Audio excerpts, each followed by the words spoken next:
Hey, welcome to FailCraft, I'm Hammy, and in today's 2-minute deck guide we're taking a look at Skillzmatic's legendary EU Handlock, as well as Handlock in general as a deck type. Let's have a look at decklist, playstyle and basic tactics. As a later game deck, Handlock's focus in the early game is on surviving, getting control in the mid game of the table and swinging with loads of huge late game threats. With Warlock's ability to life tap to draw cards, and Handlock's general tendency to take a lot of damage in the early game to mid game, it's all about balancing risk and reward.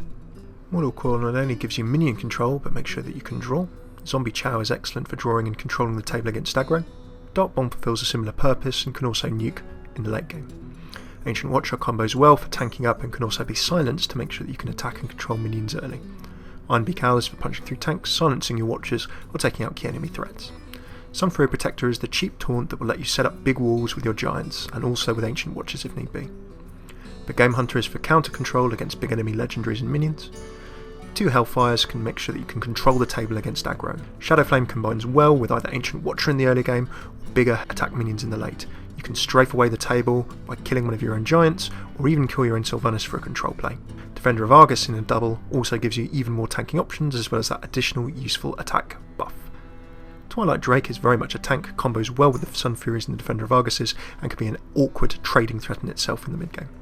2 anti-heal bots restore 16 health to you if you can land them both. You're going to need that health heal with your life taps or with the damage that you take before you get your table set up.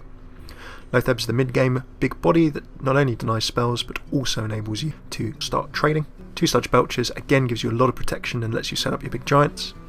Sylvanas not only lets you steal minions, particularly with Shadow Flame, but also gives you another tank target if you require. Dr. Boom gives you great table presence and helps you threaten the finish. Ragnaros is a finisher.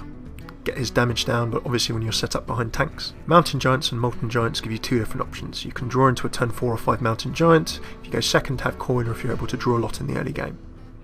Molten Giants give you a second option if you've taken a lot of damage. They mean that you can get big tanks and threats down on the table before healing yourself back up with Healbot. Finally, there's Lord JARRAXUS. If you've managed to get everything off, sometimes JARRAXUS can be not only the heal that you need, but the threatening damage that you require. Don't forget he has a 3 attack weapon and can summon a 6/6 Infernal for 2 mana. Can be a great finisher, particularly in control wars, where your opponent may run out of control and ways to threaten and counter JARRAXUS by this. Let's have a look at mulligans and various tech options. In a game against aggro, you're going to be mulliganing hard for your control cards. Look to cards like Ancient Watcher, Shadow Flame, Hellfire, Dark Bomb, Zombie Chow and Mortal Coil to make sure that you can grab the table and not get overwhelmed in the early game. For a mulligan against control, look to try and get your tanks set up early, get your card draw going quick and try and get your combos up as best as you can. This game will come down to who can get the most pressure on, who loses the control battle first, and if you can draw Lord JARRAXUS when you need it to make sure that your opponent just can't control or outlast your damage. I hope you've enjoyed this. For any ideas, what decks you'd like to see next, and what we can do better for you, please do like, comment and subscribe. Thank you.